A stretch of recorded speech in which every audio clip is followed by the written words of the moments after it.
So the video that I'm about to show you was filmed during the first fix stage of the project house last year. A couple of things: the quality of it is probably not as good as I would have liked, but it was shot in low light and so therefore it's a bit grainy. And the second thing is I would like to have added more content. However, since we're well past that stage, I'm not able to do that. Having said that, I thought there was enough tips and tricks in there to make it worthwhile publishing. So I hope that you enjoy that.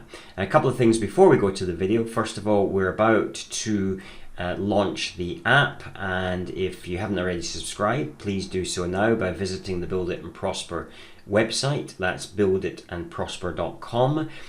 Or you can click the link in the YouTube header if you're on desktop, or in the description below on any other device, including desktop. Second thing is we are about to launch also the pilot for the Find It course. That's 90 sites in 90 days. We take you through the whole process from finding land to negotiating a successful deal. And that's got a high coaching element in it because we're running it as a pilot. And just finally, if you haven't already subscribed to this channel, we're looking to get up to 1,000 subscribers, so we really could do with you hitting the subscription button, and especially since you don't want to miss out on further videos. Also, our current schedule is normally one video per week, but we will be leading up to the launch of the app, some additional videos around the app and the content in the app. So please subscribe so that you're kept up to date with that information. Anyway, enough for now. Let's go to the video on First Fix Plumbing and Electrics. For context, we are in the Build It phase and the frame stage. So first fix for plumbing and electrics is simply the aspects of the house that you don't actually see. So if you're living in a house, the first fix has been done, but it's all behind the walls.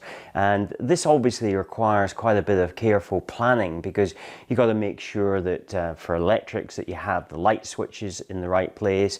You have to determine where you're going to actually have your lights, where you're going to have your sockets. And you have to think about how you're going to use, or your customer is going to use, the living space. So where are they going to put their TV? Are they going to put it in a corner? Are they going to put it on a wall? Is there any internet cabling that needs to go in there to feed that TV? So there's a lot of thought in terms of what needs to go into this. And if you look around your house and just imagine that every electrical point, TV point, telephone point has had to be thought out in advance, and that behind those sockets and plugs, behind those sockets and various receptacles, there is wiring that all has to connect back to a certain point, which is the distribution board, and make sure that your house functions the way it's supposed to. As for the plumbing, then in terms of what you have to do is obviously have the pipes in the right place. So you've got to have drainage pipes, you've got to have water supply pipes, you've got to have hot and cold supply pipes, and depending on where you've got different bathrooms, the plumber then has to also think about how that water drains away, because it requires something that's called a fall. So if the water is here, then it has to have a slope. Now that may seem quite obvious and quite simple, but often the construction of a house will have things that get in the way. So you might have, for instance, rafters that are running this way, but you want to run the pipe that way, and you've got to get the fall from there to there, but you can't actually saw through those joists, because they would basically, the integrity of the building would then be compromised and make it structurally very dangerous. So a lot of thought has to go in very long before you actually start to put those services in. And that's achieved through drawings, and that is how it's communicated to each of the trades. But it also requires some verbal communication. So you would walk around with the plumber, you would walk around with the electrician, and just verify that they have a clear understanding of what you've got in your head. Because communication is always about you have one perception, you see it one way, somebody else sees it another way. So you have to bridge that gap and make sure that you have that clarity. Now, the particular electrician on this site has done an amazing job, I think. And what I hadn't seen before, and I'm not saying that electricians don't generally do this, but I hadn't seen this before. It was where they actually planned out on the building itself by writing up where various parts were. Now, all of this has to be done before the plasterboarding is put in place. So let me just show you some of the things that the electrician has done. So what the electrician has done, as you can see here, there is cabling coming through, but before the electrician did that, what they did was that they marked on the wall where the socket was going to be. So they've done that all the way around, and they spent a full day just going around marking up on the walls where the cables were going to go before they actually laid any particular cable.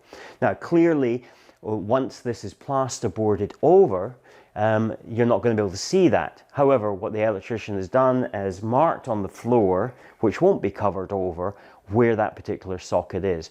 And of course, when the joiners come on and put the plasterboarding on, they're going to pull this cable up to the point where it's supposed to come through the floor, which is here, and then they will expose the cable through the wall itself. And I'll show you that in just a moment. So you can see now that the plasterboarding has been done, that the cabling has now been brought through. These are for the spots in one of the back bedrooms. So what the joiners do is they bring the cabling down where the partition wall is going to be.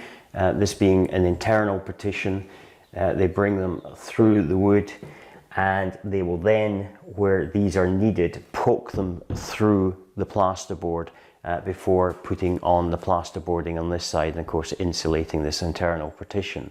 As you can see, all the cables that go around the building are all terminating here, ready to be put into the distribution box here.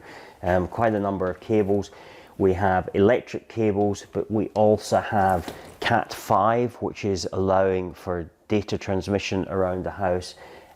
We have coax cabling, which would allow for like satellite TV. So all of that has been put in place. So in the living room, the kitchen, and each of the bedrooms, we've allowed for flat screen TV technology to be installed.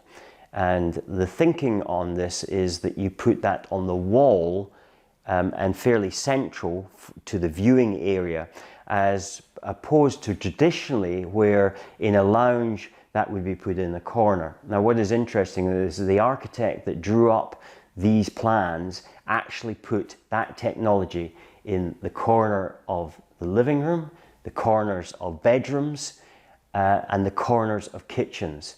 Very old world thinking, because with the advent of flat screen TVs, we're able to put that technology in much better places than in corners.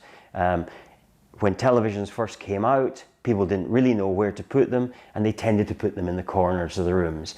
And that worked very well because the actual size of TVs were very big. They had a very big back area which had to be accommodated, and that was best accommodated in the corner. Things have moved on since then, and most people would like to see them on the TV. So that means putting the cabling that is appropriate for that into the walls, and we've done that in each of those areas, so as that if you're sitting in bed, you can actually watch the TV and it's at a height that makes sense for that viewing. The other thing is, particularly in the living room area, you may have a surround system, and therefore you want to have the speakers on either side of the screen, which is much better. It gives you a much better configuration for your room than if you were to put it in a corner. So like everything else in the first fix aspect of building a house, you have to think a way ahead. How is this space going to be used? How is the consumer going to enjoy this space and for their comfort?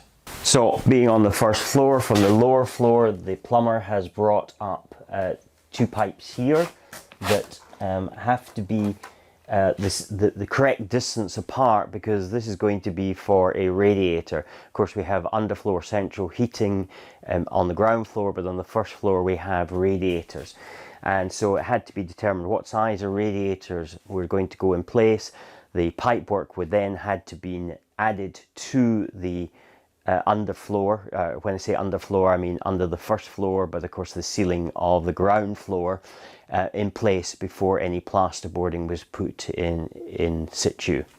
And this is where the pipes go up, going into that radiator that we looked at in the floor above, and of course it's completely concealed and you can't see it. So I hope you've managed to get some value out of this video. Doing these videos over the last 10-11 months has very much been a learning curve for me, and I hope to incorporate some of that learning when we start our next project. Not that we're finished with this one, there are still many videos still to come on this current project, and so I think that's a good reason to subscribe, don't you? Why don't you do that if you haven't already? Anyway, I look forward to seeing you in the next video, and till then, take care.